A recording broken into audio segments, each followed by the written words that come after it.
So far, how is the course going for everyone? More than, Good. yeah, enjoying, that's good. Yep.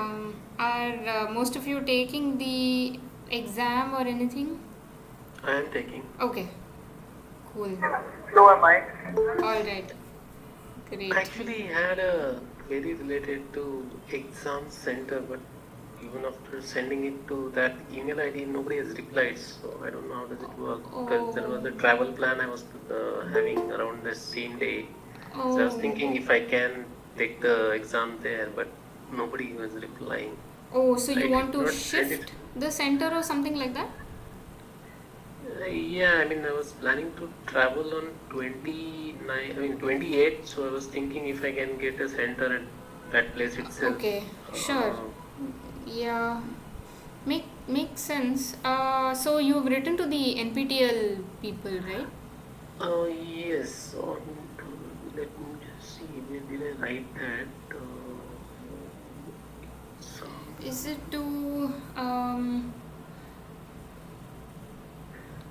so so I had written to exam at nptel.iitm.ac.in, okay, which I think was failed. It failed because it was saying that um, it's unable to receive email. okay, so that must be some But some then, automated thing. yeah, I don't know. Maybe And then you I could try writing to Padma. group, right? Padma. Oh, Padma, what? I'll just put the Yeah, thing if in you the have chat. that Yeah, I email just ID put it in the to. chat. Maybe you could try this person because she's also managing all the stuff. I'm not sure regarding the exams, but probably she could direct you to someone. Oh, okay. That will be great. Yeah, I just put it in the chat. But yeah, so okay, so people, so it's on the 29th, right? Yes. So I'm just wondering, are we going to finish our, so this is week 7, 8, 9, I 10? think 3 more weeks are remaining, right? Yeah. So we are Well, running a little bit slower with these problem discussion sessions. So we are at week 7 now. 8, 9. so there will be still 2 more weeks left after the course. Oh no. Oh god. Hello, am I here? Shucks.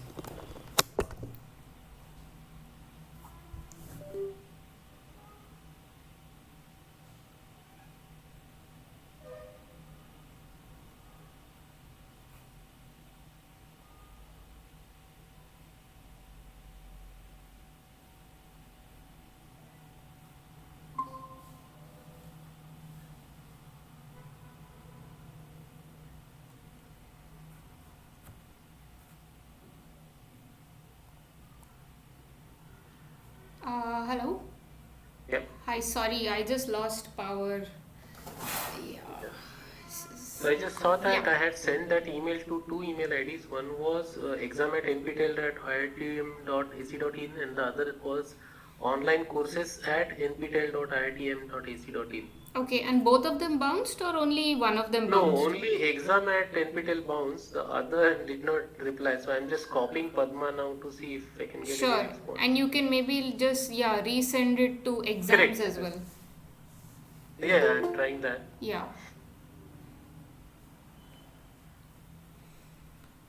Cool.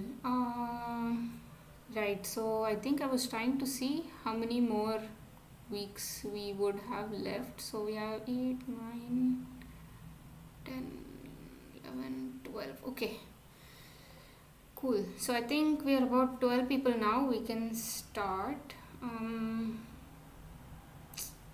I don't know what's with the current here. All right, so here on the screen, let me just check if the recording is working. Okay, here on the screen, you have a graph showing two types of growth curves, right? And so, what do these two type of growth curves denote? Let's go one by one.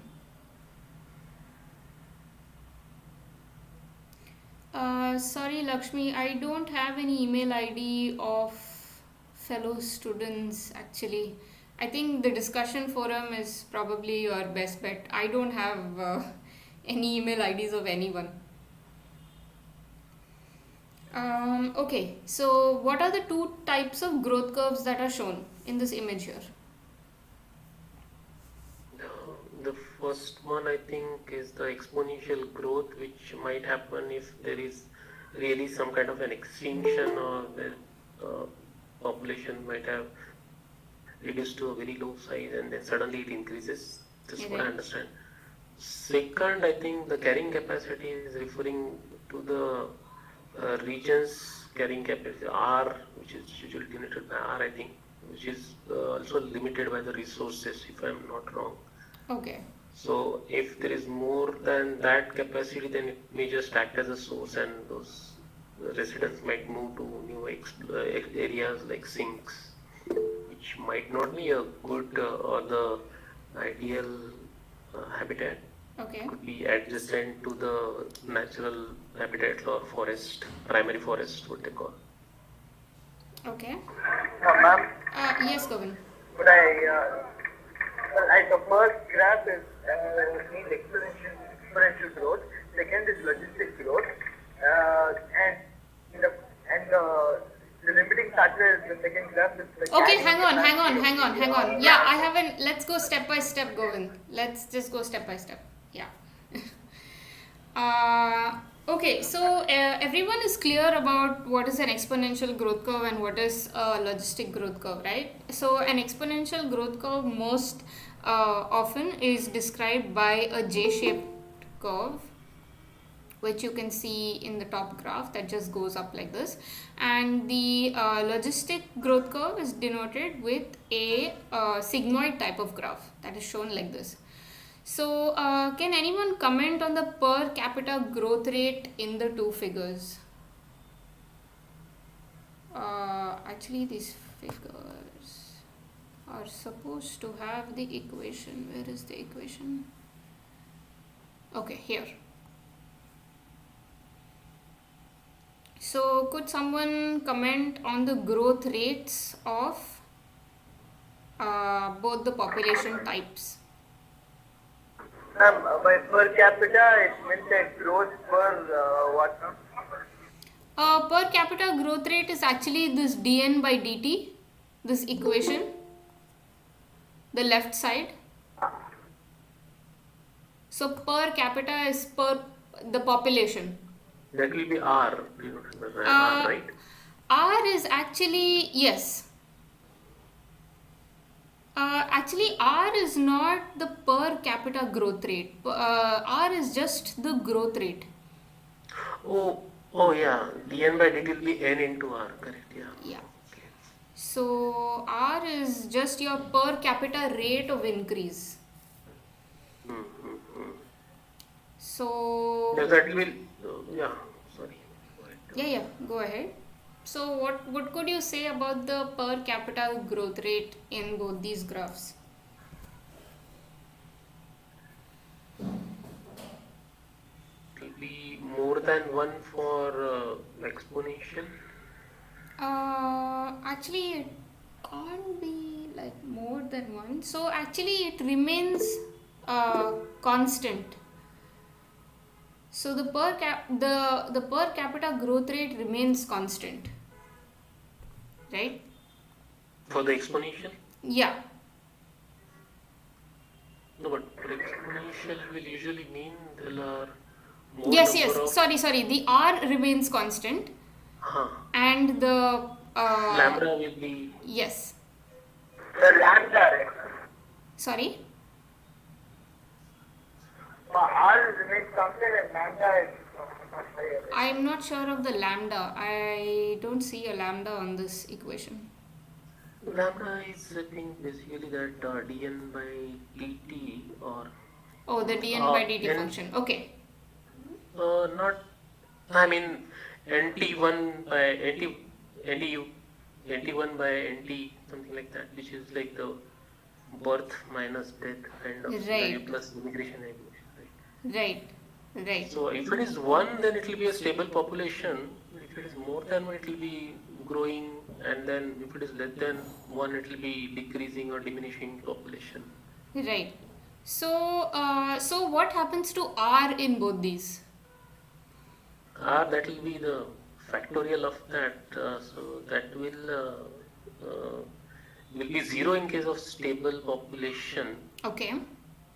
and if it is more than 1, then more than 0, there's positive, which will be the exponential or Okay. increasing, and then decreasing will be less than 0. Right. So R. Sorry, I'm working with just screen. 1 second. Ma'am, Yes, Govind. yes, ma'am, for exponential growth rate, R would be greater than 1 since it's growing exponentially. But Right. for logistic growth rate, it will start out as greater than 1, but then it will slowly come down to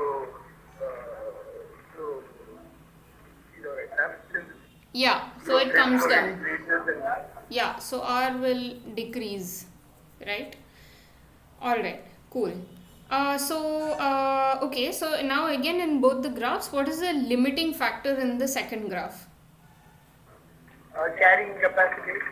Right. And what could you give some okay The ability of the land Harinesis to resources? Okay. the, Yeah. the ability of the land to sustain the organism, Right. sustain the population. Right. And carrying capacity can be in terms of resources, in terms of what all things? In terms of resources in the land, in terms of the size of the land, in terms of the cover afforded. Okay, yes. Then even in terms of food availability and everything, right? So carrying capacity. Like Yeah, and in an ideal situation, do you see exponential growth rate? Like in a natural situation? There can be. only in rare cases, ma'am, but it's a very short-term situation. Right, right. So, And it usually cycles between limiting that stage and then again sudden going down. correct, Many a times it's like a cyclic growth. correct. Yes, ma'am. Yeah. Exponential growth rates are often followed by exponential growth fall as well. Well, downfall and then growth rate Right. Yeah. So where are the classic, where do you see the classic examples for exponential growth rate? grass bills, Sorry, where? grass bills, birds, Cross bills. Okay. What shows exponential growth rate for them? They feed on a particular type of fruit or seed in Norway, and when the food becomes very low in number in seasonally, then the population of grassroots go down.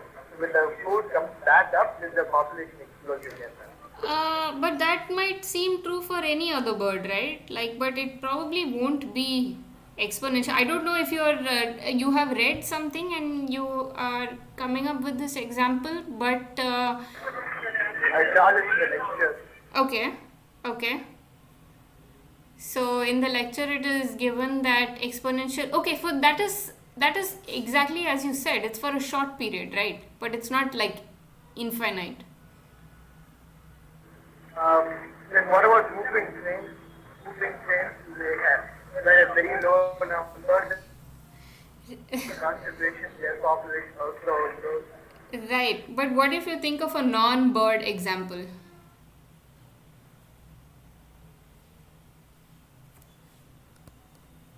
Rats. Rats, not really. Well, for example, when rats are brought to a new island or a new environment, they often multiply like pets, exponential growth rate. No, not really. So the most common example of exponential Is it like growth a rate, virus or something? yeah. So like bacteria. I mean, Yeah, virus bacteria. need hosts, but yeah, it's bacteria, right? Because COVID-19. sorry. Yeah, What about yeah, COVID-19? viruses need hosts, so that is host specific. I mean, sure, it will go on exploding if a suitable host is available. But your usual examples of bacterial growth cultures, right, in laboratories, because they keep supplying infinite media, right? There's always the broth or the media is always replenished, so this results in cultures growing exponentially. Can we treat the baking content or the fermenting also an example of exponential growth for bacteria? So that is fungus, but still there is a limiting factor, right, Sachin? Because True. I mean, they need like sugar and oxygen and Right, everything, right. and then once your sugar content is over, or if the food is, I mean, if it's already consumed, then the yeast will not multiply. There is a So rise. So I'm seeing whether that curve can be exponential or not. Whether are you referring to infinitely increasing yeah, exponentially? infinitely increasing is like, I would say, like a lab setup of bacterial growth culture. In nature, I think it's really difficult. I'm not sure of any examples truly in nature that do have exponential growth No, curves like forever. even in labs, it will be still limited after n. I mean t equal to capital T or T1 T2 something. It will still limit, right? Uh, no, I think if you keep on replenishing the broth with new broth, the culture will just keep reproducing. That's how they maintain cell cultures and cell lines for like several years, right? Like I'm sure there is like a cap to In it, case as of you are in case of suggesting. bacteria, Yeah. in case of bacteria, you see it can be maintained using chemostat or turbidostat.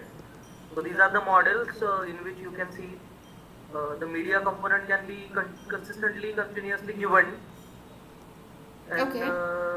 through which one can maintain this exponential growth. Okay.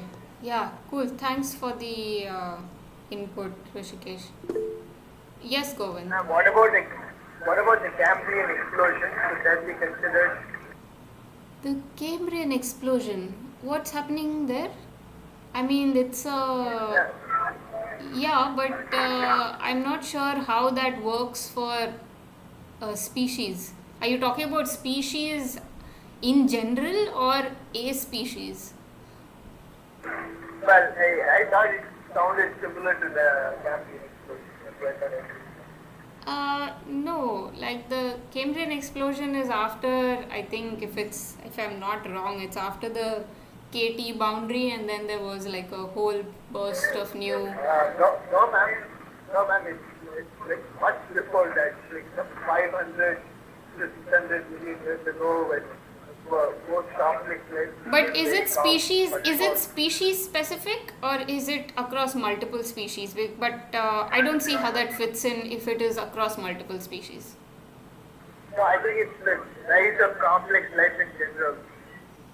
Yeah, maybe that's just too much of a complicated approach to, yeah, fitting it in a population distribution model.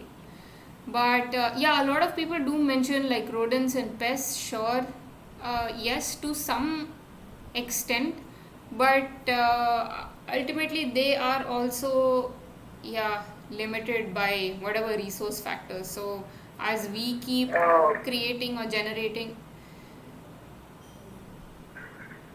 What about Burmese python? I'm not aware. Yeah, you're talking about Alright. invasive species, right? So yeah, but Yes, I ma'am. don't think they have a exponential growth. Yes, they do. It's probably really high, but yeah, but it's probably worth checking how what are the growth curves for invasive species. They do have several limiting factors, but yeah, might be worth looking it up. That's a good point. Okay, just gonna switch to the next question. So even malaria is a density dependent factor to population growth of birds, as it spreads quickly in dense populations. It spreads less quickly in dense population. It spreads by contact. It results in more predation, or it spreads more quickly in dense populations.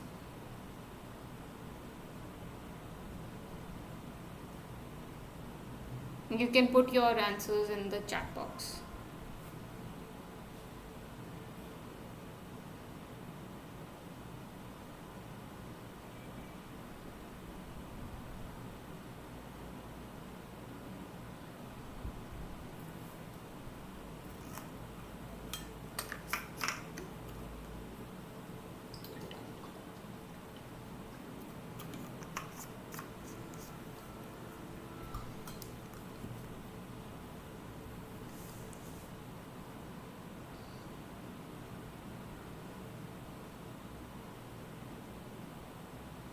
Ma'am, can Yes, you go hear on. me?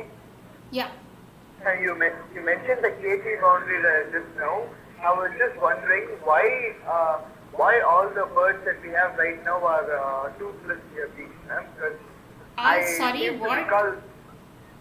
I was wondering, do you know why all birds that exist right now are toothless, ma'am?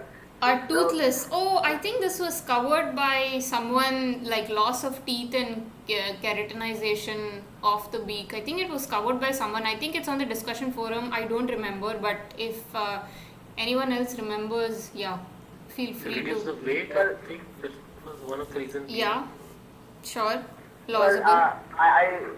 I once watched a video on YouTube that explained that there were, before the KT extinction, there were birds, or at least birds like dinosaurs that had teeth and could fly too. So I was wondering.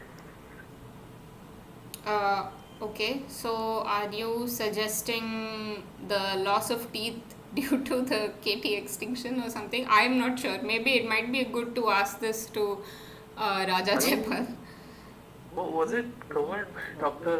Anand Krishnan in his lecture? In anatomy, probably. Yeah, you could Yeah, ask because Anand as there well. was that keratinous beak related details, and somebody I think has asked this I question. think yeah. I think I have come across this question. Either it's been answered in the live session or yeah on the discussion forum. Okay, so for this, only 4 people have answered. Uh, is everybody aware of what are density dependent and density independent factors for population growth? Would someone like to explain this? Could I explain? Uh, yeah, if no one else would like to take a stab at explaining. Go ahead, go ahead. Okay. Um, well, density-dependent factors refers to factors that influence the population, but these factors themselves are influenced by the density of the population, the level of density or how close the population are bunched up, right, ma'am? Whereas density-independent factors are factors which are not dependent upon not dependent upon the population density. For example, in terms of a virus or kind of disease and pathogen, the more close the population is, the greater the density, the greater chance of spreading and affecting the majority of the population. Yeah. Whereas So in very spread out or low density, it would be less chance, right, ma'am? so it is density The, dependent or density? Yeah, Sachin, go ahead. yeah, the other factor that Govind talked about density independent would mostly be something like a natural calamity or something which might happen and will not be dependent on any density or the generic population distribution. Right. That's right. Like a meteor strike, right? Like a sorry? Like a meteor strike, right? Yeah, Like yeah, keeping sure. in line with Yeah, the any natural disaster or any calamity is a density independent factor. So now, after listening to what the explanation is, those who haven't replied, would you like to take a guess as to what this could be?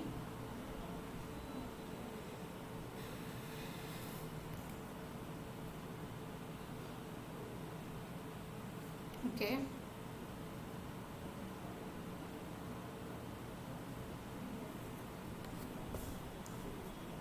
Okay, only Harini is replying. So yeah, so it is actually D. It spreads more quickly in dense populations because why? Because more the number of hosts, more the number of ways in which it is spread by contact. Mm, Contact between the mosquito and the bird, yes, but not by birds coming in contact with other birds directly. So you have a vector, and it's just like human malaria, right? You need the vector. Without the vector, there is no transmission. So yeah, and also avian malaria is. I think you've already had the session by Dr. Farah, right, on diseases.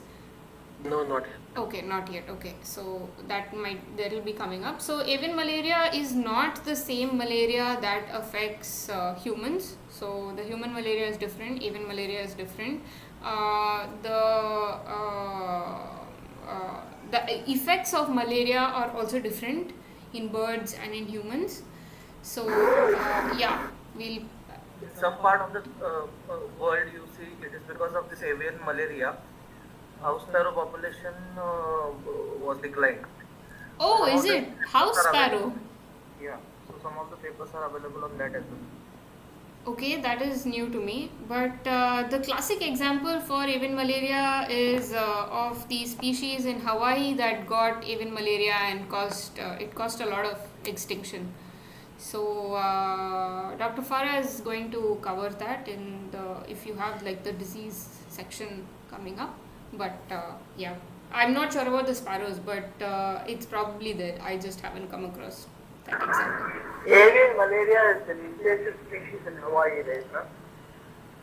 Avian malaria is sorry. It's an invasive species in Hawaii, right? It's not an uh, avian malaria is the disease. It was introduced into Hawaii, right? Yes, yes, was it is an invasive. introduced disease. Yeah, yeah, it's introduced. I remember watching it last year. Right, right, yeah. It is introduced, and yeah, I think it was brought by birds that some introduced bird that had uh, malaria. But yeah, all that is the finer details will be covered later. So I'll just move on to the next question. How populations are distributed, oops, there's a typo there, in space, that is the arrangement of individuals within a habitat at a particular point of time, is termed as population distribution, population dispersion, population location, or population spread. You can put your answers in the chat box.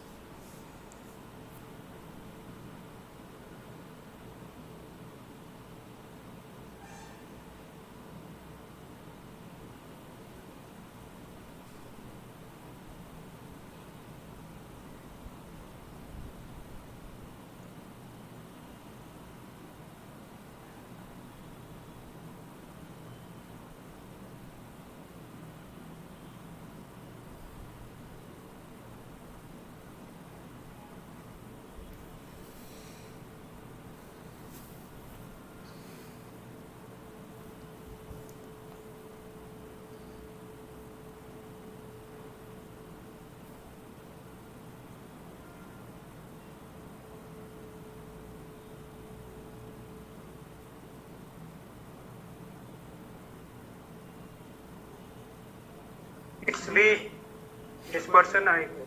Okay, so a lot of mixed answers for B and A.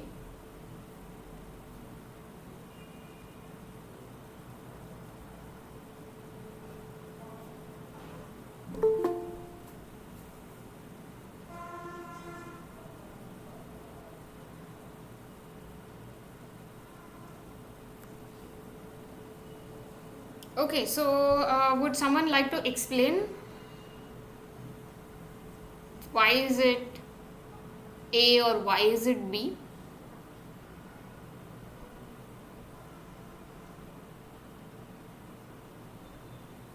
So I think the crucial. Okay, so I'll give you the answer. The answer is actually B.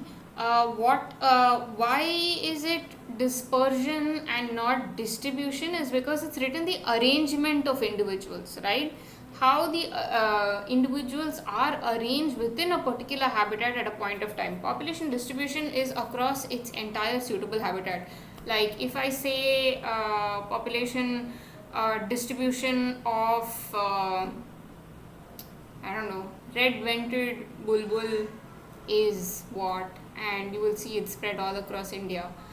But if I choose a particular habitat that has some characteristics, if there's only one tree in a complete concrete urban jungle, and that area has red vented bulbuls, your population dispersion in that habitat is different from what it would be in, like, let's say for example, a completely forested area, right? So it depends upon suitability, availability of resources, presence of predation pressures, etc. And Harini and Sachin have said that the types are random, uniform, and clumped, right? Random is when they are randomly distributed. If you grid up your entire habitat, if it is located in, like, there is no order to this positioning of these particular species of interest, it is known as random.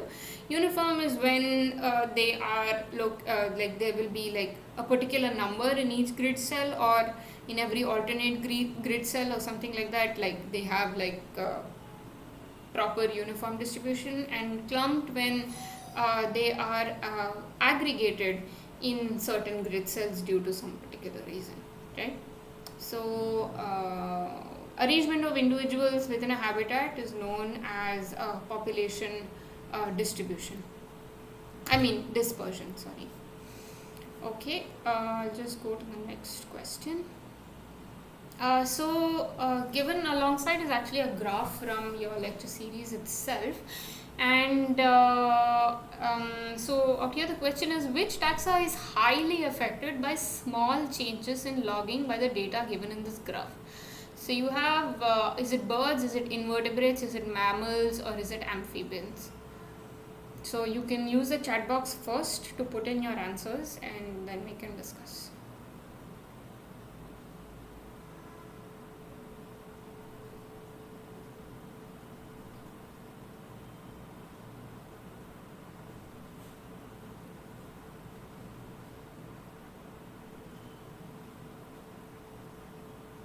I'll wait for a couple of more replies before we go ahead. Okay, mixed answers.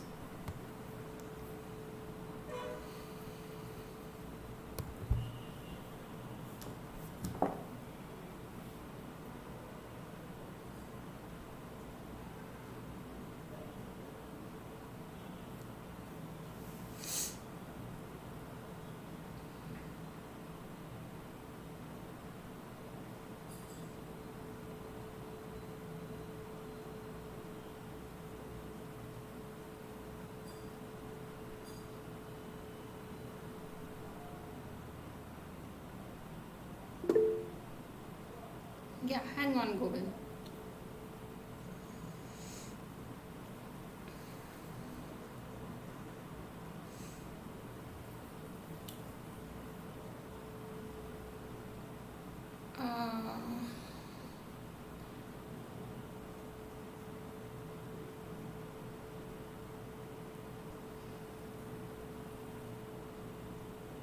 Okay, so would someone like to explain what the graph is showing?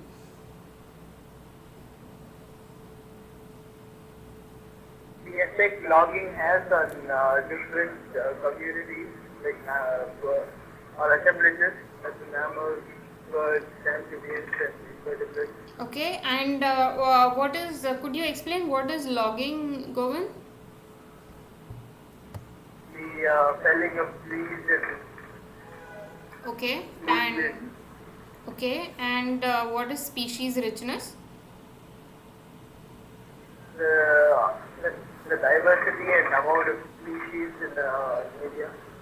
Right, so it is number of species in an area, right? So on the x-axis you have logging intensity, and you have logging intensity increasing as we go from left to right, and on the y-axis we have relative species richness in percentage increasing as we move from the bottom to the top, right? And so now what you see is that you have four types of communities that have been examined in this. They have birds, you have birds in invertebrates, amphibians and mammals. And what you see is that, what do you see here? So what's the answer? I think a lot of you have a mixed bag of So the black one, black curve, which is the mammals, which is showing that the very small logging intensity, it has suddenly dropped a lot.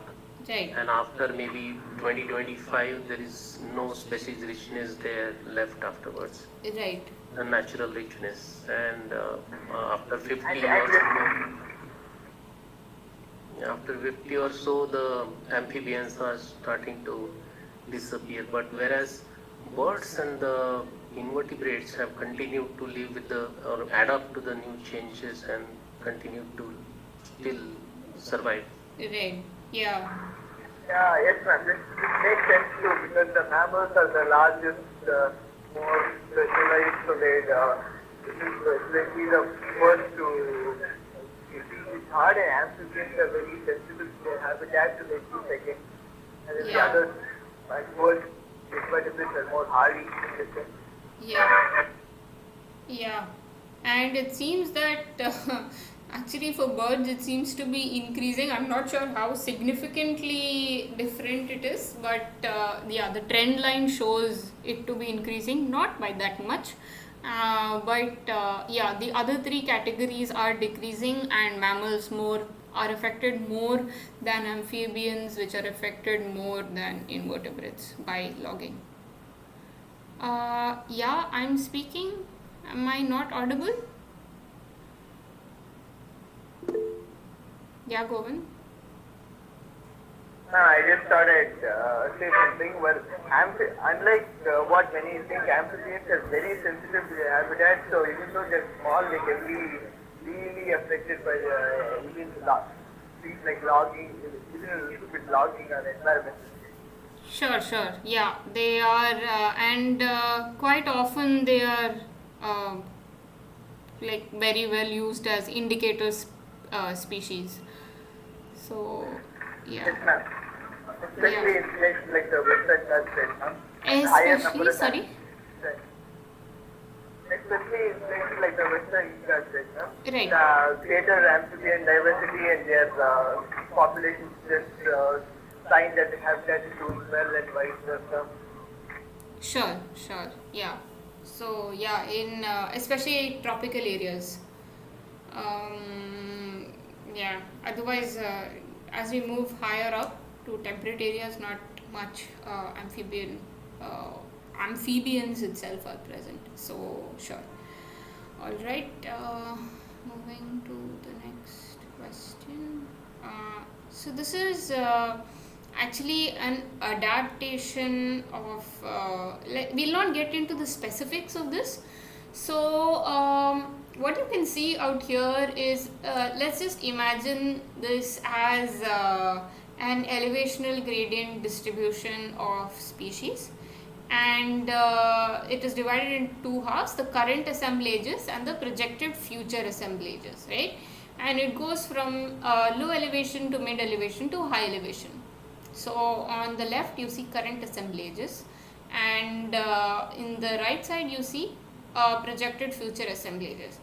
So can you tell me where is the highest change in species composition in the future? In which particular area is the highest change in species composition happening?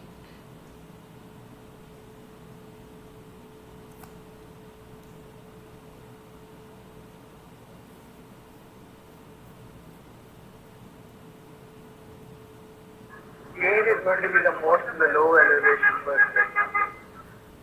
Okay, sure. Harini also says low elevation. Uh, any ideas as to why that is happening? Like, could you just need not be right or wrong?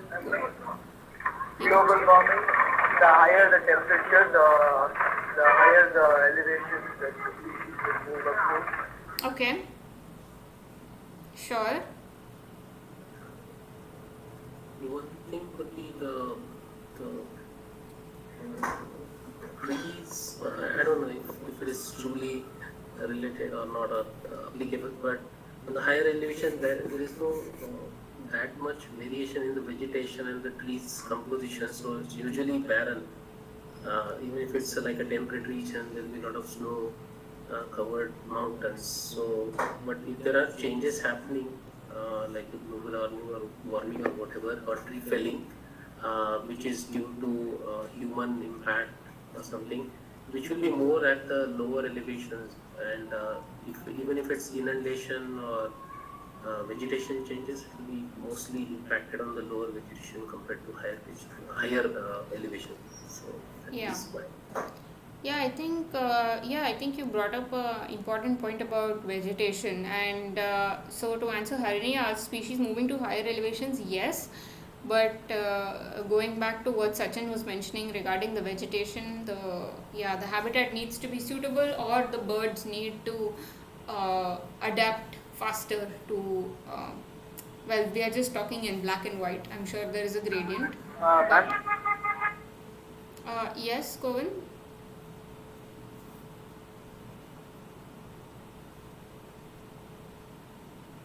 Govin?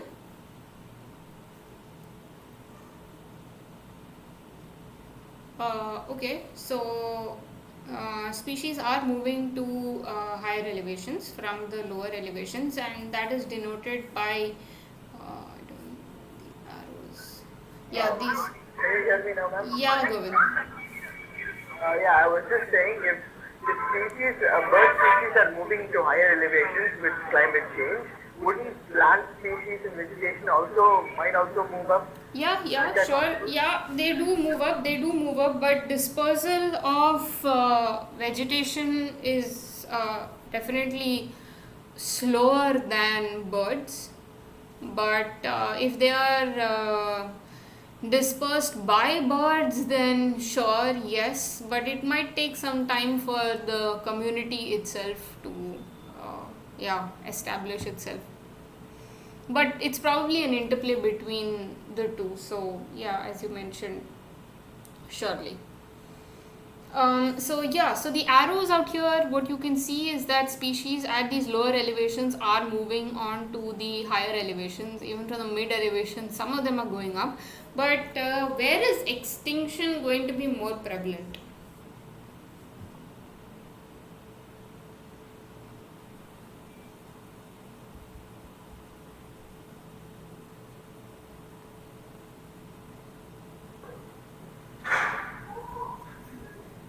Lower elevations again.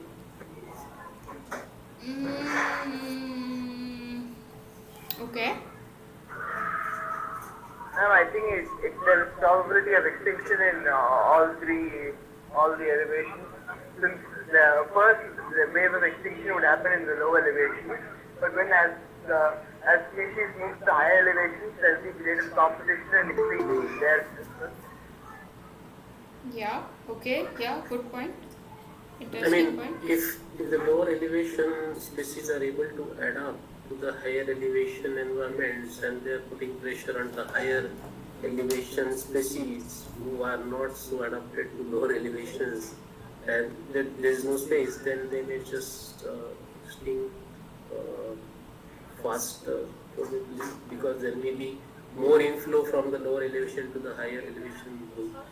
Right, sure, yeah. So, competition is definitely like a valid point in altering, yeah, population dynamics in any area. And if species are moving from the lower elevation to the higher elevation, as per what is shown out here, there is likely to be no extinction as per se in the lower elevations, but definitely at the higher elevations or at the high elevation region, which is this 3000 to 3500 meter band, you might expect to see the highest rate of extinctions because of unsuitable, like let's say for example, unsuitable climate. So, if you're just talking about climate and warming, yeah, if species are chasing a colder, cooler climate, they will be found only at the peaks, and once that, if the change is quite drastic, they are they are likely to, you know, get extinct. And this is actually seen in you can see this in cloud montane forests, in montane forests, that there are some species that are very, very restricted to the top. Right? They are only found in a very narrow band in a particular chosen matrix of what do you say, rainfall and temperature regions. So only where there is a right match of temperature and rainfall, you will find the distribution of a particular species, of course along with the habitat as well. But assuming habitat is present, if there is alterations in rainfall and climatic factors, species distributions do change, and this is something that is also taken into account for in species distribution models. So yeah.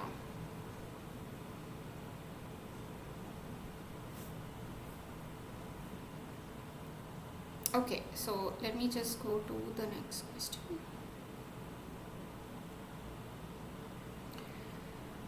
Okay, so here you have a graph that shows the area and gape width and the ratio between gape width and body mass. So reduction in area of forest fragments shows what relationship with the presence of birds of various body masses, as illustrated in the diagram here.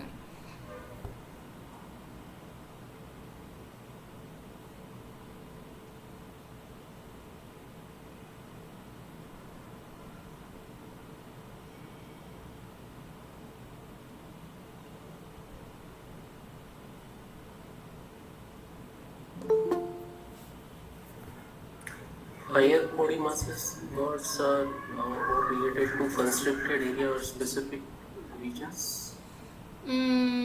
Sure. So, if we break down the graph a little bit, you have area on the bottom, and let's just say, for example, body mass on the top, on the y-axis. So, with increasing area, The lower body masses birds are more increasing area. Sorry. yeah, increasing area like Higher body x-axis. mass birds are prevalent or. Yeah. Correct. I am still not able to understand this graph clearly. Okay, so basically a band shows the presence of the bird. So if the band covers the entire area, it means that it is present across increasing area. So area from small to large, and gape width to body mass ratio increasing from small to large. Also, lesser the area, the higher body mass birds will not be there. Yes, correct. Right? So this is a relationship between forest fragments and presence of birds of certain types. Right? So if you have small forest fragments, you are yeah, Govind. Sorry to interrupt, ma'am. What you're saying is that much the bird, the more affected it is by the reduction in smaller forest habitats can contain large body mass birds. Smaller forest fragments will not support large body mass birds. That's what you're saying, right, ma'am? Right. So this meta-analysis But has... what about Yeah, Govind. uh, what about peacocks, ma'am? What about, sorry, what? Did you say what? What about peacocks, ma'am? These owls and peacocks seem I too affected by. I don't get the bird that you're talking about. Madam, he's asking about peacock. Peacocks, okay. That is big size bird. That is big size bird. I guess that is also can easily find in small type of forest. Yeah, you you do find peacocks. I have never found peacocks in the complete wild. I don't know what is the natural distribution, but mostly they are found near urban areas. I'm actually not sure of the natural distribution of peacocks, to be honest. But Urban as well, some urban nearby urban areas in our Correct. surrounding campus, we also observe Correct. Sal dominated forest. Here is peacock population. right. I observe. But what about further away from the urban area? Do you see a reduction in the number of peacocks sighted? Yes, yes, mostly, ma'am. Actually, in nearby our villages also. Okay. There are villages tracks and in some pockets of hilly terrain. Right. Nearby villages, they are generally found. Right. So, I observed that they maybe more prefer the areas we are nearby the Correct. habitation. Urban habitats. Yes, sure. Yeah, I think because peacocks are really like, let's say, like urban birds. But if you take like a natural forest community that has been fragmented due to whatsoever reasons, you see that smaller fragments support fewer larger individuals or birds of larger body mass. Yes, ma'am, yes. Also, what is the largest bird you have in the grass? I was curious. I'm not sure what this bird is. I could pull it up. I think it's just a... Yes, Deepti.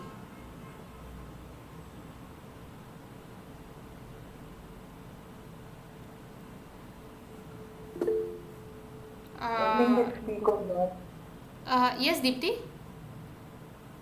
I think it's peacock. No, it's actually not a peacock. This is in some Atlantic forest community. So yeah, there are no peacocks there. It's definitely some fowl kind of animal. I don't know. Yeah, the graph actually does not. It's just a representation, but if you probably go to the species that is covered, you'll probably get to know. Yeah, some South American species. But yeah, it's just I think it's a kind of turkey, ma'am. sure. Yeah, it might be, or it's just something of some yeah, from that family probably. I don't know what bird it is, and I don't think we need to get into the specifics of exactly what bird it is. But yeah, you can probably see like species that you can. Second bird is a toucan. Yes, correct. It is a toucan, and then you have a trogon and other species also. But it's just to give you a reference of body size. Ocellated turkey. All right. Thanks, Govind, for pulling that up. Now I have a question about this fragmentation or the Sure. larger body birds. Yeah. Red Indian bustard being quite heavy bird, Yeah. it's mostly observed in the open lands. I may be wrong, but not the dense forest. Is correct? Yeah, it is a open, open grassland So bird. how do we relate to this chart here? This is okay. So this is for only forested areas. I'm not sure how that affects grassland fragmentation Okay. effects. Yeah, that's I think that's an important point. I do feel it's probably might be a similar trend, though the effects of it I am not sure, because these are mostly to do with frugivorous birds in this particular paper. Okay. So, if they are granivorous birds or insectivorous birds, I'm not sure how that pans out. But yeah, So it's actually indicating that denser or bigger forests have lots of food available. So people it can sustain people with larger birds with larger body or appetite, something like that. sure. And perhaps even maybe depending on body mass, the consumption of food would also increase. So the habitat needs to be large enough to support that quantity of resources. So yeah. Ma'am, why did you mention just now about grassland birds?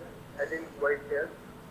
I said that I'm not quite sure how that might fit in the same scheme of things. This is for a forest a community, for forest fragments. But Sachin had a question regarding how this would pan out in a grassland type of grassland fragmentation framework. Well, ma'am, the Great Indian Bustard is the perfect example, right? Ma'am, they are also very low Yeah, to the so Great Sachin Indian. just mentioned, I'm not sure if you zoned out of the class or lost signal, but Sachin exactly mentioned that, yeah, the GIB is in open grasslands.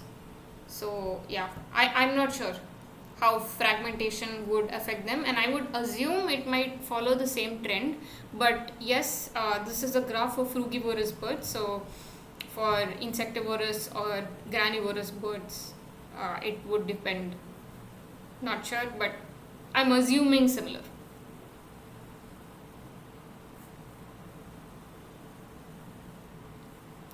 Okay. Okay, so we have a problem. So everyone needs to use Excel or use your calculators and figure this out. So you have a population distribution of sea anemones in an intertidal pool. So this intertidal pool is divided into 9 quadrats. I mean, a quadrat with 9 plots, 3 by 3, and the number of individuals per plot or per plot is given alongside. So you have your plot ID here and number of individuals, and you can calculate the population distribution by the formula given out here, and then you could tell me as to what is your answer as to what is the type of dispersion that is for this particular species. So you could take Amarnath, this graph tell me larger birds need larger area of forest to survive, with smaller birds can survive in smaller forest. Yes, correct. Correct, Amarnath, you're right.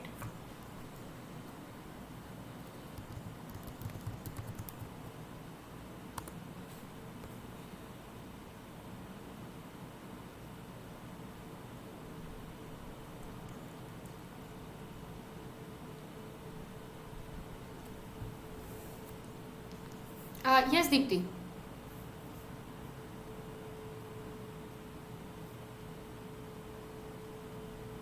Okay.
Is everyone calculating?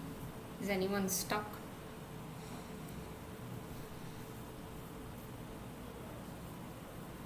Does anyone have any issues with the equations?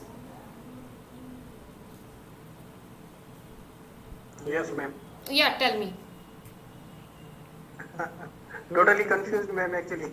Okay, I, so I yeah. I have in that lecture, but some point, for example, value of x and x bar. Okay. So that is some confusing for me.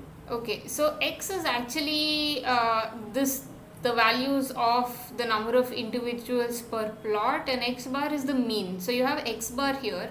So this formula for calculating type of population dispersion is variance divided by mean, right? So mean is sum of all the observations divided by the sum of all the observations in all the plots divided by the number of plots, and variance is actually the square of the standard deviation. Okay.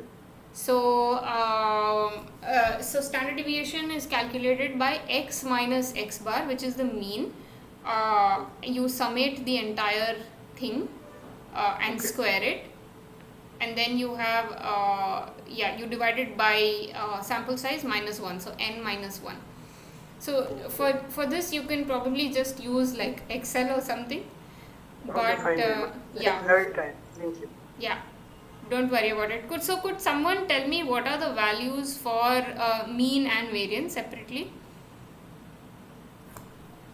Mean is 2, Okay. variance is around 10, Okay. and the ratio was 5.1. That's what I got from this. And is the answer 16? No, okay, let's not get into the answer, but do you know how this formula can be used to figure out what is the type of population dispersion? What are the values Not associated? really, ma'am. Sorry? Ma'am, as far as, not really, ma'am. As far as maths go, I always hated it even during school. Yeah, don't worry about hating math. So let's not get into the correct answer. But okay, so Sachin's getting 5.1, 5.8. Okay, sure.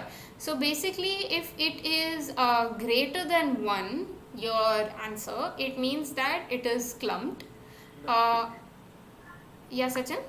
No, go ahead. Clump, yeah. Yeah, if it is lesser than 1, it is said to be uniform, and if it is equal to 1, it's known to be random. So don't worry about the answers you are getting right now and the calculation part, but yeah, the answer for the distribution type that is of this particular plot with the sea anemone is actually clumped. So yeah, don't worry about. So what I have gotten is the mean is 2, variance is 4.2, and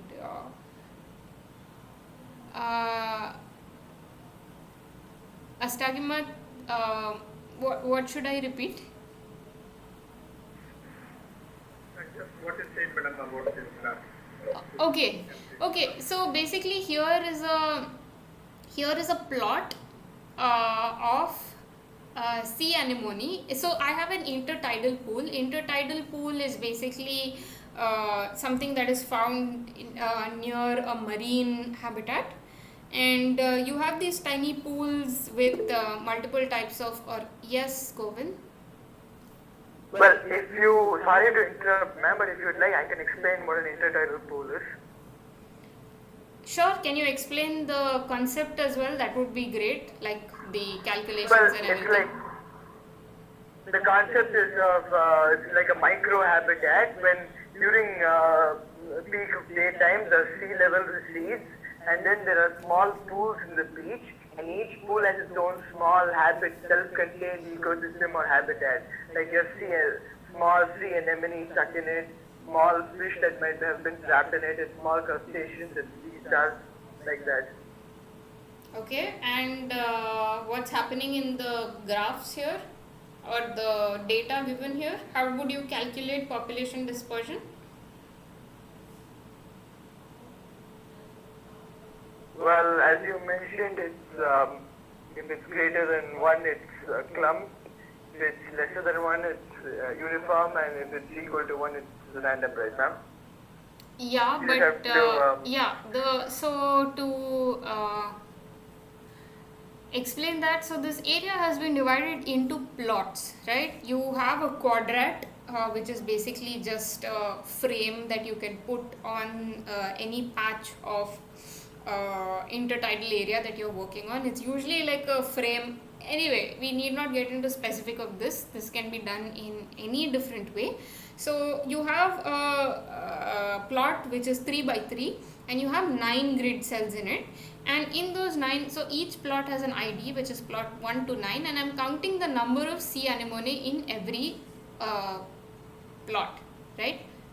And here I have 2 individuals, 0 individuals, 4 individuals, 0, 6, 2, 3, 1, right? So I want to know what is the population dispersion of sea anemone in this intertidal pool, taking into account just this one plot. So this can be calculated using a formula that looks at the ratio of variance, which is denoted by S2, and mean, that is denoted by X bar. So S2, which is variance, is nothing but the square of the standard deviation. Standard deviation is shown out here. Standard deviation is the square root of this equation. So X minus X bar is the mean, which is the sum of all the individuals present in all the quadrats divided by n.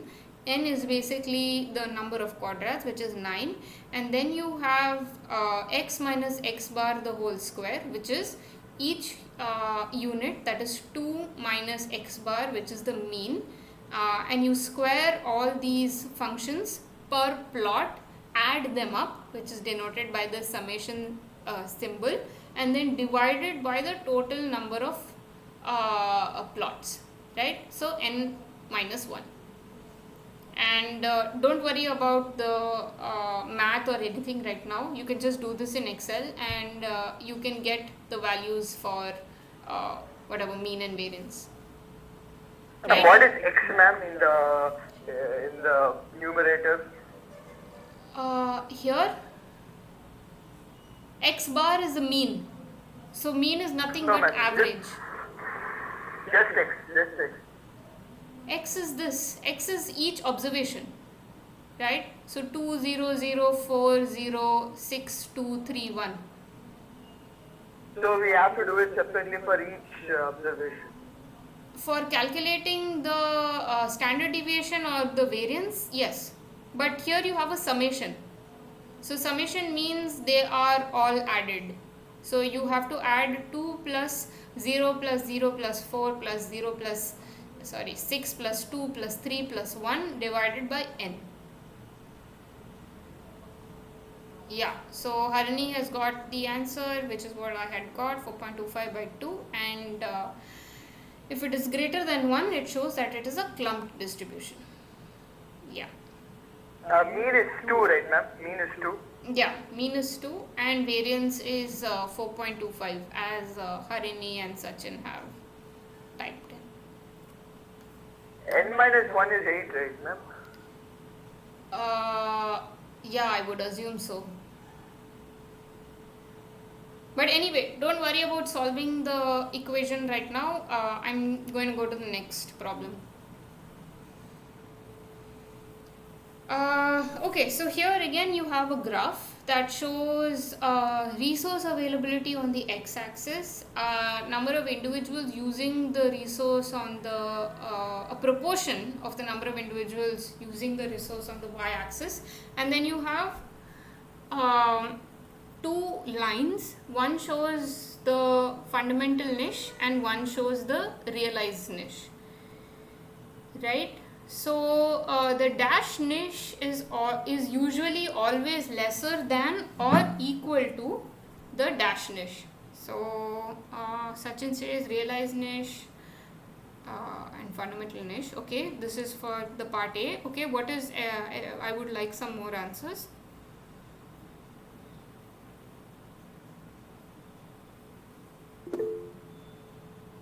One second, Govind. Let's just wait for everyone to get done.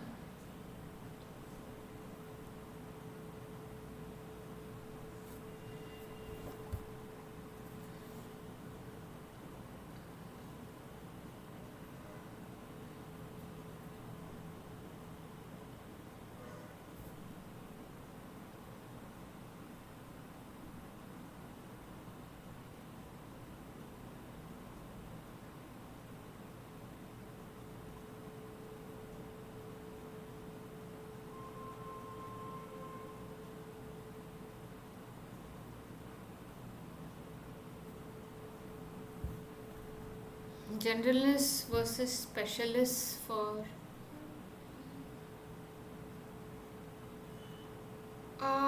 I think I'm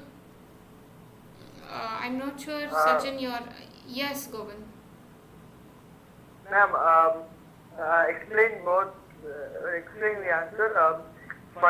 Fundamental niche is the optimal niche or the best possible niche for an organism, whereas realized niche is the niche that the breadth of the niche that the organism actually possesses. So realized niche would always be lesser, or at the best case scenario would be equal to fundamental niche. Right, ma'am? Yeah, that is right. Harni says no constraining factors like competition, etc. assume for. Yeah, that is very correct. Okay, realize fundamental niche doesn't assume predation. Important assumption is that fundamental niche has all the condition for a species to survive without constraints. Yeah. Okay, so I think everyone's gotten that right. The fundamental niche is usually always lesser than or equal to. The realized niche is always lesser than or equal to the fundamental niche. And I think Govind has also explained the two types of niches. And oh no, am I still here? Okay, I'm still on my own data. Am I audible? Yikes.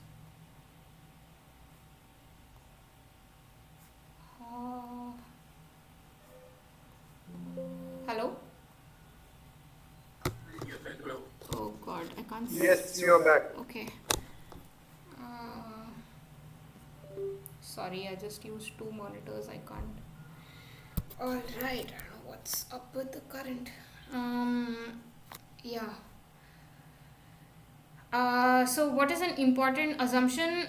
So I think a lot of people have put it in. The important assumption is that fundamental niche has all the conditions for a species to survive without any constraints, and the constraints being no predation. Harini says competition. What are the other factors?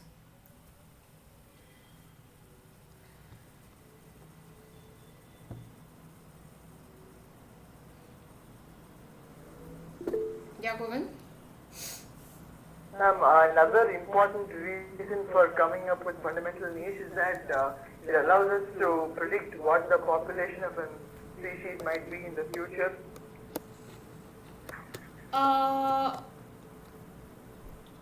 Population, but then you'll have to take into account the realized niche also, right? If you don't have Yes, ma'am. an idea of the level of predation or the resources available, or as Rusbe also mentioned, like food, predation, space, etc., you won't be able to actually extrapolate distribution, right? Yes, ma'am. But like for example, said species suddenly decreases, and we can estimate how much the said species might grow or decline through Sure. fundamental niche. Sure, but given that there are no constraints, but in our natural in the natural habitat, you will always have some constraints, right? So But moving even with the fundamental niche, it cannot remain constant even for future. So your assumption for prediction of the capacity of the species for a niche, that will not hold correct, right? Because the niche may change again in the future. The resources may Yeah, change, right? this is a short-term prediction. Like it's not like it's always doing that. I would assume it to be time bound or something like that. I mean, depending on the time, niche may change or vary. What do you actually mean, Sachin? I'm just curious to I mean, hear more. I mean to say that suppose we are assuming that a forest has this amount of, I mean, this fundamental niche is so and so, but over the period of time, that forest habitat might change, right? Change in terms of? We never know. The vegetation may Sure. change. There may be logging or whatever, right? Sure. So the fundamental niche will again change. So that's what I was referring to. Okay. Predicting Okay. a future based on the current fundamental niche capacity or something, it will not be correct. Okay. Yeah, I am actually not sure about that. In my assumption, the fundamental niche would be an ideal situation that would not change, and it's probably the realized niche that is like becoming expanding or contracting within the fundamental niche depending on whatever changes. Right. Can you name? I'm debating here. Can you name any example that where the fundamental niche has been realized? Where fundamental, I think there's this, I think the example that is given even in the lecture is of these barnacles, these two species of barnacles. If the other species I mean, is like I meant like in an entire species, now. in an entire species over time. Like in an instance in which the a species' fundamental niche has been realized completely. Oh, I am not aware. I'm not aware where it has been like completely equal. Yeah, but it just can't. That's probably the maximum it can be at. It can't go more than that. Yeah. What about island species, ma'am? Island species tend to have less competition. Less, like Yeah, say sure. for example, the dodo, like when it used to be alive, it didn't have any natural predators, so we see that it had its realized its fundamental niche. Yeah, but I mean, if we need to also, I don't know what was the food habits of the dodo, but I don't know. I mean, resource availability would probably be its constraining factor. Yeah. I have a question related to Can I just make a point here? What is the important assumption of a fundamental niche? This is the lack of disease, right? The set of conditions must be ideal. Yeah, So we are correct. making the assumption that there is no disease due to death, there is no Yeah. loss, or there is intra-specific competition to the extent that it doesn't affect that particular group's growth. Yeah, So both sure. of these assumptions are believing that the conditions are ideal. Correct, Sort of yeah. utopian level of conditions. Right. Yeah, that's correct. So exactly what Rusbe mentioned out there, like all conditions for species to survive without any constraints, and constraints can be, as you mentioned, disease, resources, predation, competition, whatever. I don't remember who had a Ma'am? question. 1 second, Govind. I don't know if Sachin was speaking. Yeah. Yeah, Sachin. Go ahead. I had a question related to what you were suggesting related to island Okay. habitat. Yeah. So I had seen in one of the Merlin or this video is that in case of island there might be speciation. I mean, there might Okay. be some different niches Okay. that evolve and there will be speciation happening along the niches. So how does that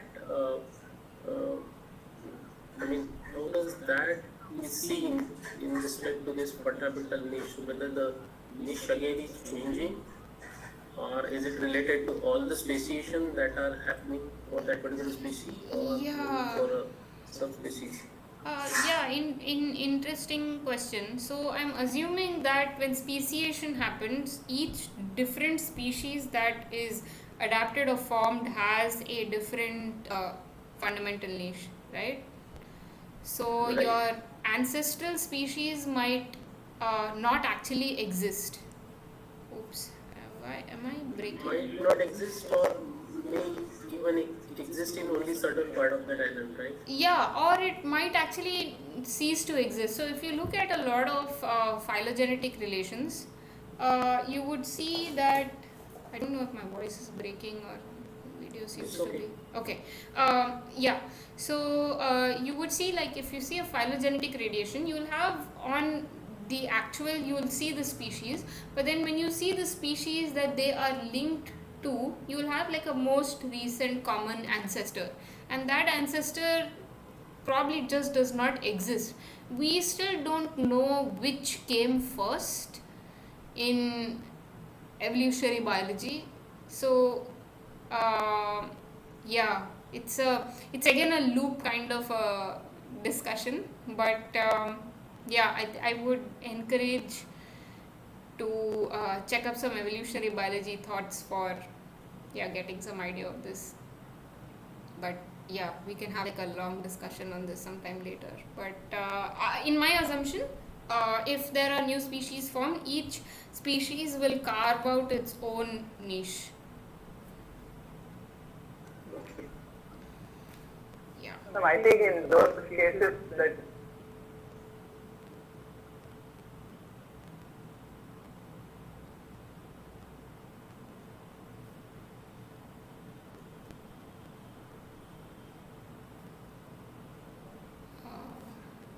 Shucks. Hello?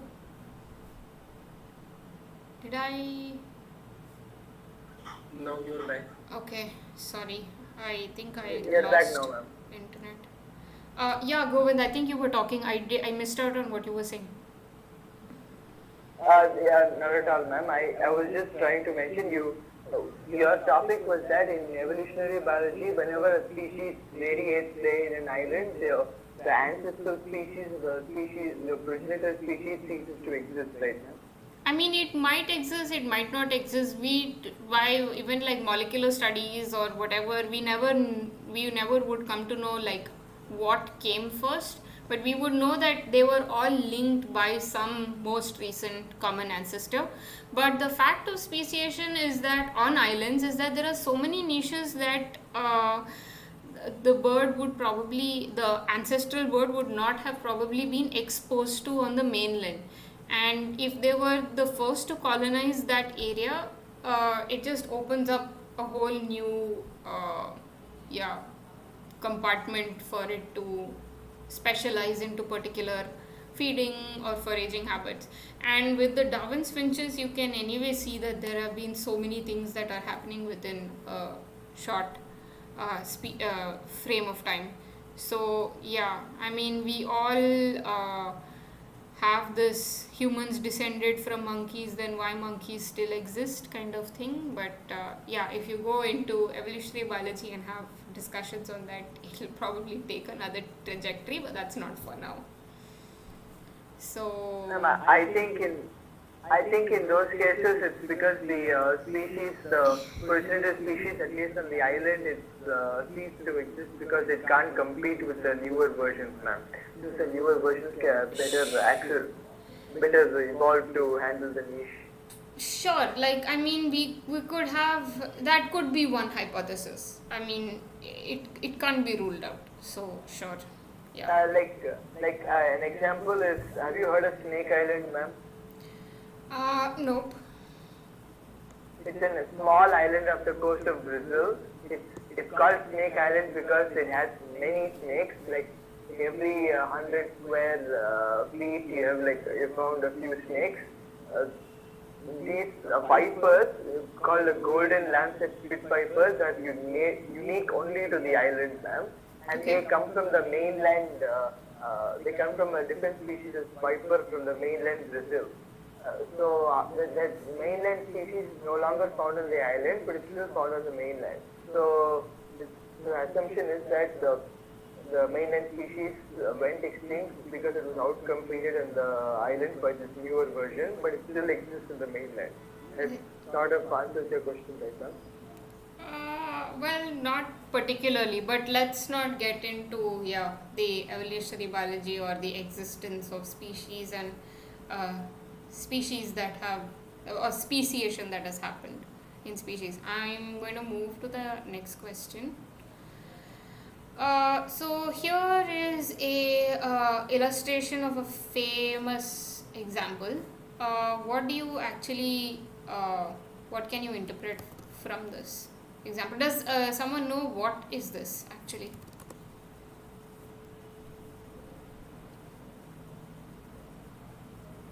So you have 5 kinds of warbler species. Yeah, Mark? Yeah, so that different species of warblers share the same basic broad niche, and in the presence of competition from different species, interspecific competition, they have specialized into different parts of the pine forests or pine trees and created a specialized niche of their own Right. in mid forest, canopy, understory, so on and so forth. Right. So what? This term is called resource partitioning, right, man? Each species of warbler, even though they broadly occupy a similar niche, they each carve out their own specific part to avoid competition. Yeah. So sure. Yeah. Resource partitioning. And this is because there will be competition if they occupy the same foraging niche. So basically they occupy the same niche in terms of their breeding grounds. They all breed in these coniferous forests, but in terms of resource acquisition they use different portions of the pine trees. So these Cape May warblers occupy only like the uppermost strata on the outside, whereas you have this myrtle warbler that occupies the bottom complete half and some portions of the top. So if you haven't gone through this paper of MacArthur's warblers, I would strongly recommend you to read this paper, because it's a very cool study, and also the history of how MacArthur went to studying these species is also really great. And I must mention that all ecological studies start with observations, and this is where MacArthur also painstakingly and meticulously made observations to draw these conclusions. So yeah, it's a pretty cool study. And this also shows that they have different foraging strategies. So the ones that take insects from the outer leaves are known as saline species. If you have heard of saline species, they are the ones that uh, take prey swooping down on it, or gleaning species that take insects that are found perched on leaves. So there are different foraging strategies, and these birds also have different foraging strategies. So yeah, I mean, does overlap to some extent, but the time in which birds hover of one species is different from the hovering duration of another species. So yeah, that is MacArthur's warblers for you. Let's go to the next question. Okay, so here an interaction where one species is overpowered by the other due to fitness related measures is called what? And you must also take into account that A can also reduce the fitness of B. So is this predation, is it parasitism, is it competition, or is it amensalism?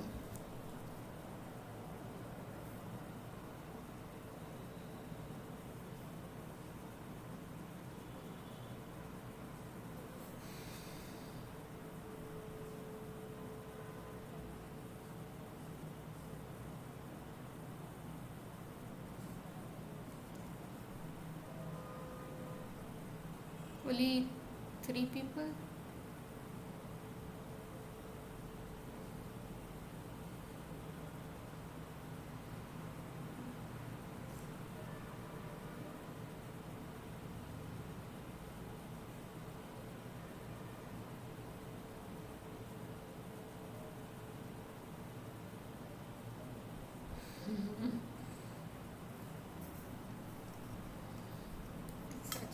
is asking if it's D.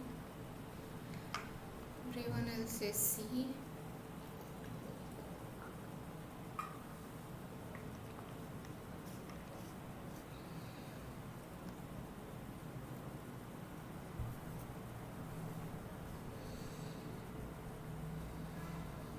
Okay, would someone like to explain this interaction? Someone who has not spoken yet?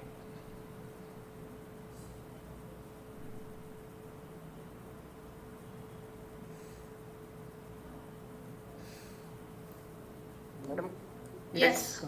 I guess because here mentioned that A also reduces the fitness of B. Right. That means that is suppress the growth of that Right. another individual. Right. In competition process, that will be happen when one species generally affected another species in any aspect of growth and development. Right. So that Sure.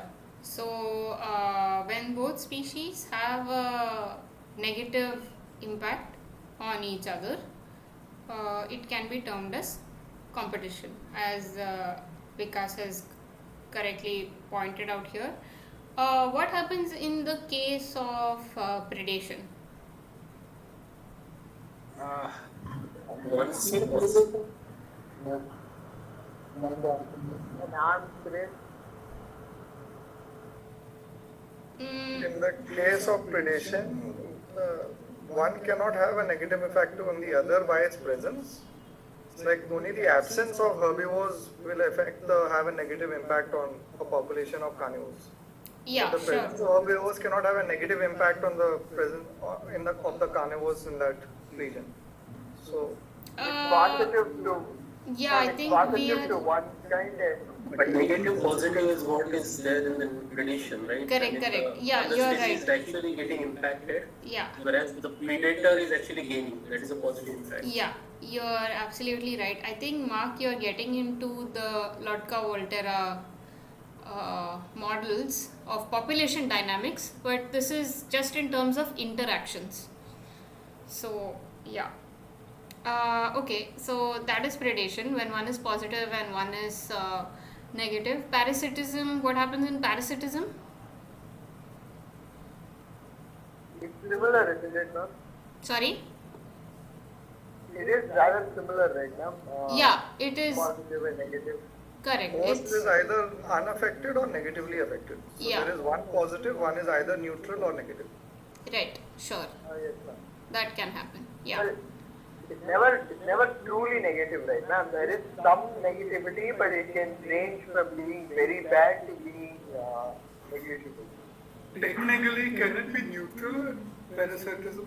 Uh, I mean, yes, neutral may be not there in parasitism, I guess, because in parasitism there is one species is totally dependent on another. right, one cannot survive without the other. Yeah, sure. And if you're looking at one has a positive effect but the other has a neutral effect, it's actually termed as commensalism. So one is neither affected nor harmed. Okay, and what about amensalism? What is amensalism? both benefit. Negative and neutral. Yeah. One species causes harm to the other without any cost or benefits to itself. Yeah. And would humanity be a good example? Humans have a very bad effect on other species. Oh, I think like putting humans into any category is a bad idea altogether. Because, yeah, discussions can probably just be unending. But yeah, let's not talk about humans here. I'm going to move to the next question. Okay, a type of interaction where both species don't interact with each other is known as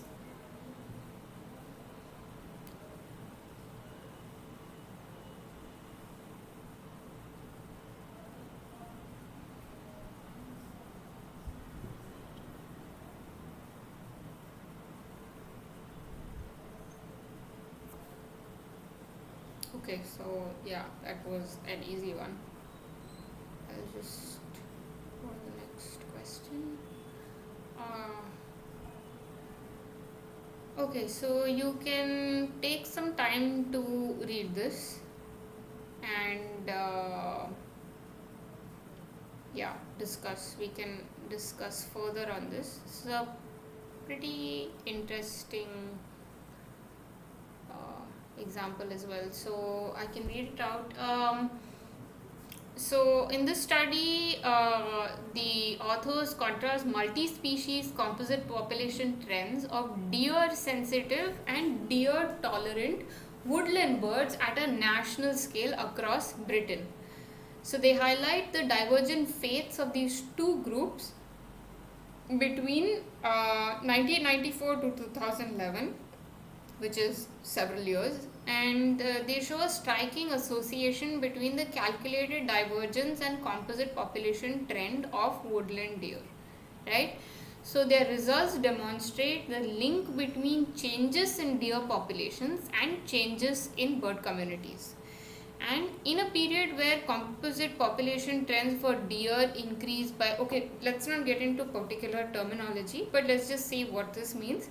So when population of deer increased by 46%, the community population trend across deer sensitive birds, which is those that are dependent on understory vegetation, declined much more than the community trend for deer tolerant birds. So, this particular study is an example of what?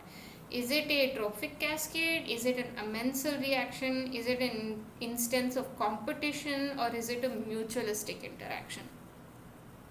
So, you can choose options in the chat box and we can discuss this further.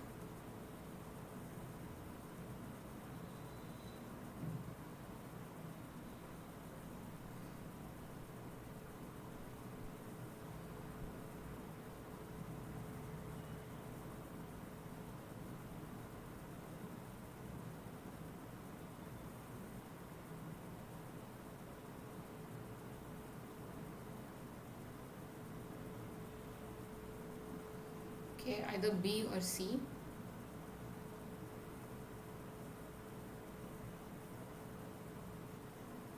C, C.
Okay, so so what's actually happening here? So you have two types of bird communities. One is dependent on understory vegetation, and one that is independent of understory vegetation, that is not dependent on understory vegetation. So the ones that is dependent on understory vegetation is known as deer sensitive birds, and the ones that are not associated with the understory are termed as deer tolerant birds, right? So let's take into account, okay, let me just mention this. Let's take into account the deer population or the deer community and the deer sensitive bird community. So what is the association between these two? Neutral and negative.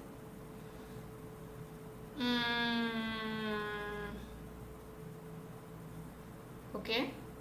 But it talks about increase in deer population. Right. Trends for deers Neutral. increase. Right. I think the probably the options are throwing everyone offhand, but to give you an idea, this is actually an example of a trophic cascade, right? Because so trophic cascades, what do you usually know about trophic cascades? Tell me. But there is a direct relation between these things, right? Usually with trophic cascade there is an indirect impact, right? Right. So in this case, they have actually investigated like a trophic cascade without any apex predators. And if you look at trophic cascades, they need not be absolutely direct. So what is happening out here is that the deer are consuming the understory vegetation, and the understory vegetation is not what the birds eat, but the birds probably forage on resources that are present in this understory vegetation. Either they are frugivores or they are insectivores, right? So this is an indirect effect of increase in deer populations on deer sensitive bird species that are dependent on understory vegetation. But we must remember that there are no apex predators out here. So out here the apex consumer is the deer, and that is having this downstream effect. A trophic cascade is a situation where one like a domino effect, is where one change in one variable or one Correct. a slew of changes. Yeah, sure. Like the most common example is of the Yellowstone National Park with the wolves population changing or altering that has had the downstream effects. There is like this very cool video on YouTube also that indicates that. I actually watched a documentary on that, ma'am. Yeah. Before wolves were extinct in Yellowstone National Park, and the elk population boomed, Yeah. and then the plants and the environment was affected. Yeah, and then that wolves is- were reintroduced and that is the classic example. But yes, Harini. What is the cascading effect here? I don't see a cascading effect. There's an impact on only the deer sensitive birds. There's no other impact on other species, right? Right. You're absolutely right on that part, and this study actually just investigates like the first layer of this, because previous studies have not investigated as to how apex consumers can create a cascading effect. I can share a link to this paper, and you could probably read further on this, and we could. Because to me, it only looks like a negative, an amensal reaction or whatever. Something just it impacts another species. That's about it. Right. There's no chain reaction. Yeah. Sure, but I think this is taken at a community level. So I'm not even sure. I haven't read the discussion of this paper, but let me just pull up this paper. Yes, Govind. Ma'am, I just thought of something. Even the other three reactions like amensal, competition, or mutualistic, all the other reactions would also positively or negatively affect the entire species or many more than one species, right, ma'am? Sorry, I didn't quite get.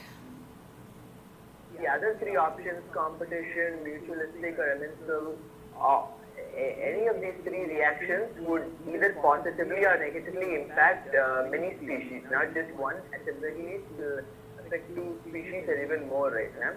So wouldn't the other options also in the long run lead to a trophic cascade? Other species in the sense? Why would mutualistic interaction be impacting some other species? Well, if two species, for example, lichens are, I guess you could say they're a symbiotic organism, and this in turn provides food for a greater number of species, and it leads to an ecosystem like that. But that will not negatively impact others, right? Well, not, it doesn't have to be negative, but it leads to a cascade, right? I think for a What Govind was cascade, saying is that species A and B are interacting, right? but in all of these options, there will Yeah. be species C that will be impacted in some way or other. Yeah, I don't see, as you mentioned, like in a mutualistic reaction, how species C can be affected or not, despite not being involved.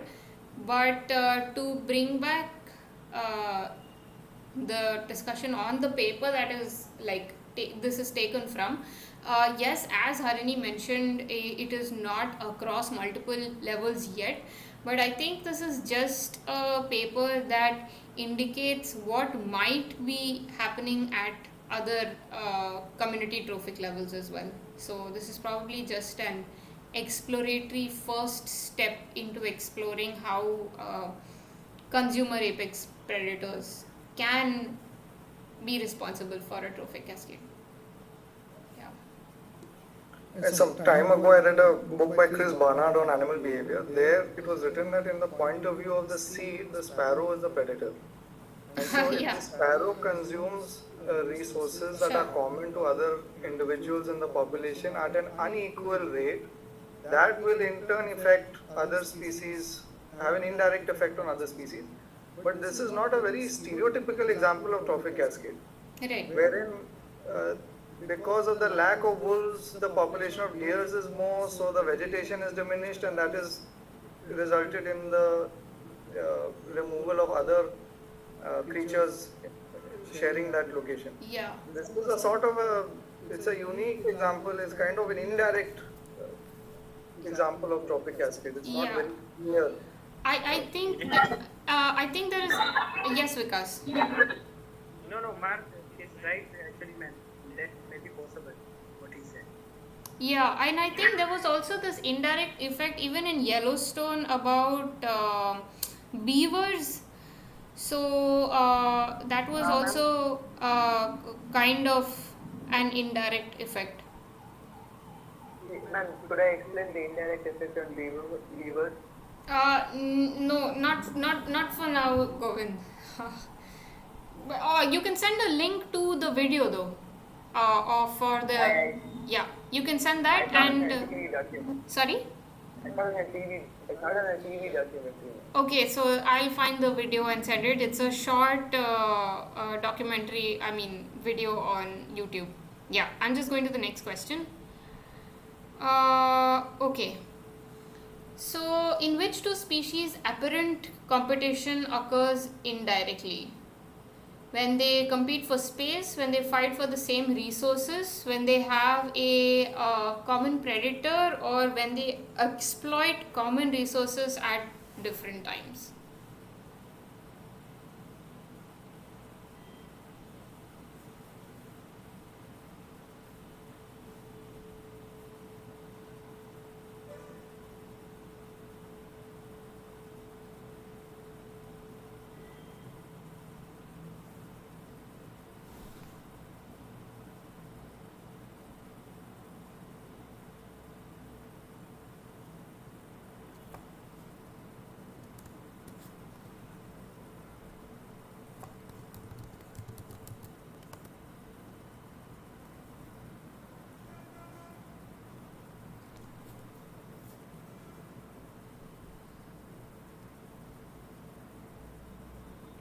Okay.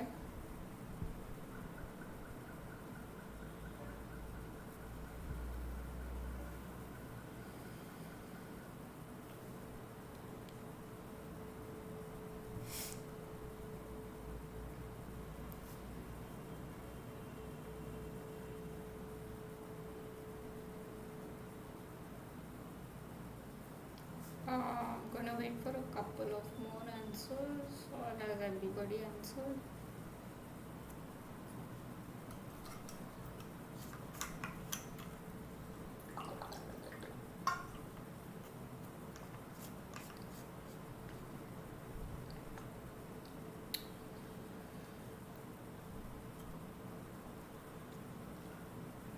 So D, competition for space is when they're competing for the same space. Fight for the same resources means competition for the same resources. When they have a common predator, how does that uh, yeah alter competition? And when they exploit common resources at different times.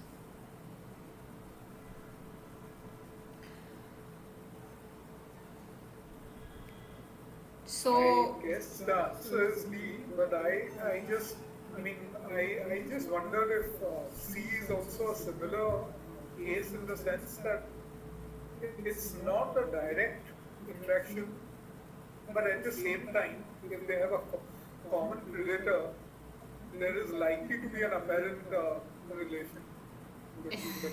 Yeah. So it's not competition, I agree. yeah, I was inclined towards basically going towards the example of mixed flock species, wherein mostly they have the common predator sometimes. So they may just try to be together rather than compete. That's what I was thinking. And even if they compete, it would be direct, I think. yeah, sure. Yeah, these interactions can get very confusing till like you break it down. But actually, the answer is C when it is apparent competition. When so these two species are A and B, and the common predator is some extra species like X. And apparent competition happens when you have a predator species that is predating on both the species, but there is also some kind of competition between the existing species, but it is indirect. Now, how does this work? There is a really cool example that was covered in the lecture. Let me see if that is the next. The jaguar and banana canopy. Uh, no, actually, it's not. Let me just pull up the next slide. Oh, we are already almost out of time. Oops.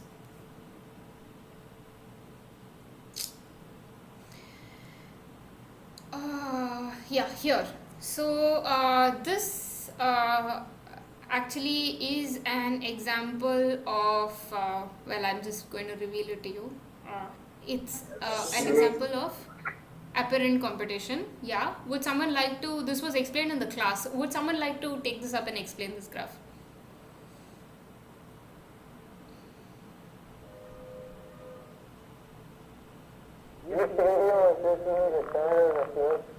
I can't hear you, Govind. Sorry. Was this the third video or the fourth video, ma'am? This I am not sure of the video number, but it is the second half of the. Basically, what they said, I think there was a common predator, snake, having for all these bird species who are making nests. Right. And there are, I think, two levels of the heights for nesting. Mm-hmm. And Correct. they added extra, what do I say, extra nest in the lower category, lower elevation, I think. Whichever, And we could pick anyone. yeah, They pick the higher, so yeah. picked them higher, and then the snakes thought that there are more food available and started impacting the other population as well. Yeah. So there is actually competition happening, but it is indirect and it is apparent competition, as the name itself suggests, but it is due to a common predator. And as Sachin very correctly explained, so here you have nest density on the x-axis and nest predation percentage on the y-axis. So what they did in this amazing study is that they had a ground, let's say ground nesting bird, and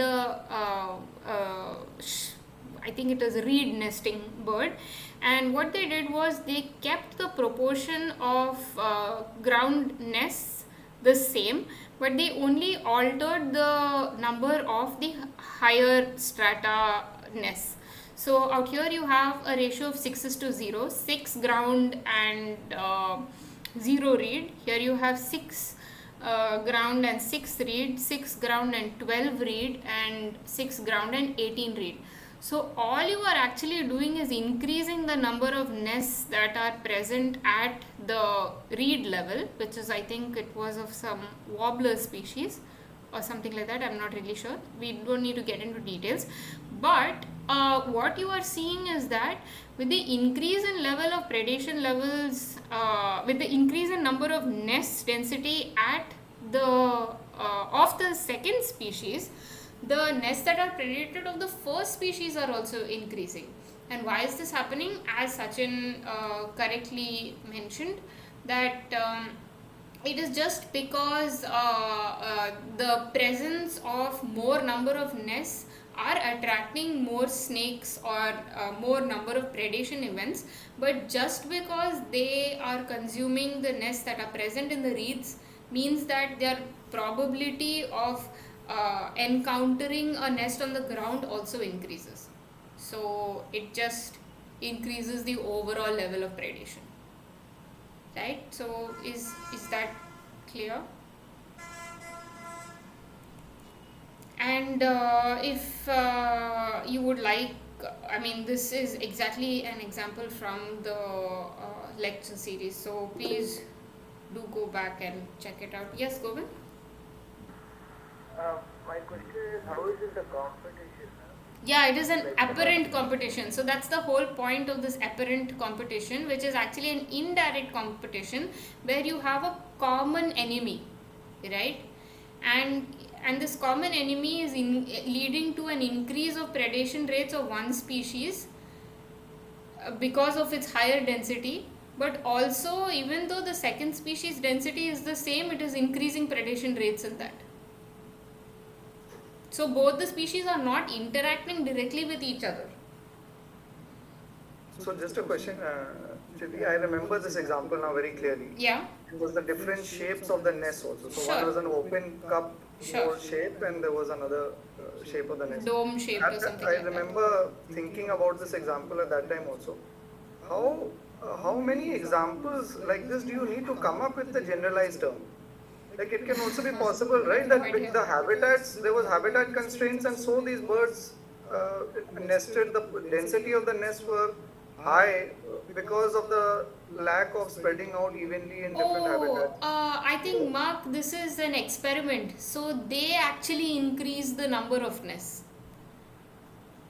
Yeah, but so it's only shown experimentally and it doesn't exist in nature, as if to say.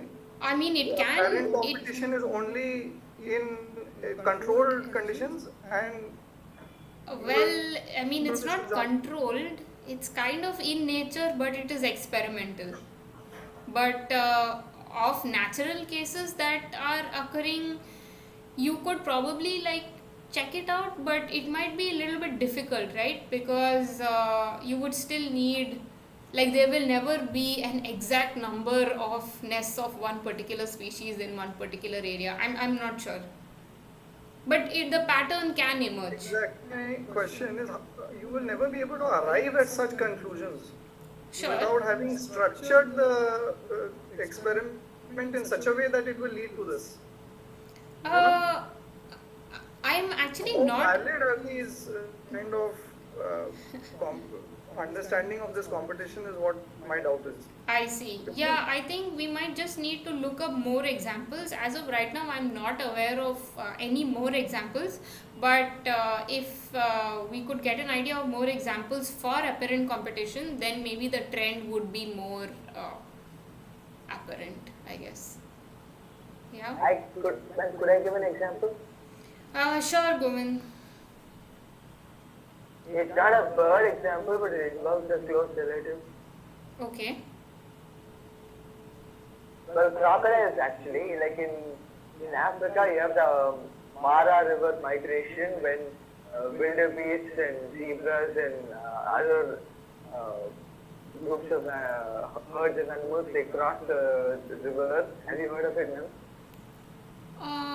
No, I haven't. Masai Mara basically. Okay, the Great Yeah, Migration. exactly. Yes, from the wildebeest and zebra migration. In the end, during the migration, and especially at the end, both zebras and wildebeest and other herds have to cross the river, and these different species are often hunted by predators all along the way, from lions and leopards and cheetahs to crocodiles at the river, and all these species are being predated on by the same groups, and they all have to find a way to escape predation, right, ma'am? And if Okay. wildebeest are more successful, it's a down point for the other groups like zebras and vice versa. Okay, yeah, I mean I'm aware, but I'm not sure of how that fits into this. But yeah, I haven't read up on this. That is very problematic. You cannot arrive at these conclusions. In order to say that, you have to remove the wildebeest and then see if the number of migrating zebras, the success of the zebra population migrating increases or decreases. But these are impossible statements to make. Sort of scientific absolutes cannot be concluded like this. Because what Govind is trying to say is maybe that the large population of migrating wildebeest are attracting congregations of crocodiles, which are having an indirect effect of zebras and other, gazelles and maybe other kinds of smaller antelopes getting predated over. And so they are getting hunted because the crocodiles are being attracted by the wildebeest. But you can't arrive at these kind of conclusions when you don't know. You have to have different scenarios in which this will play out. Yeah. Well, they're not attracted by the wildebeest alone, but I would rather say that the different, both the wildebeest and the zebras and the other antelope, they compete indirectly because if the wildebeest are more successful at evading the predators, then it becomes a down blow, or it negatively affects the other groups like the antelope and the zebras, if the predators are more likely to go after them in turn, right, ma'am? In a way, it's apparent competition. Yeah, I would not like to join on. I mean, take any conclusions on this, but I think we can just read up more and get some more examples so that yeah, we can uh, yeah, reach some conclusion to this. But I think we are now up for time, so let's probably just resume this later. And thanks for joining in today, and let's meet next week. Thank you.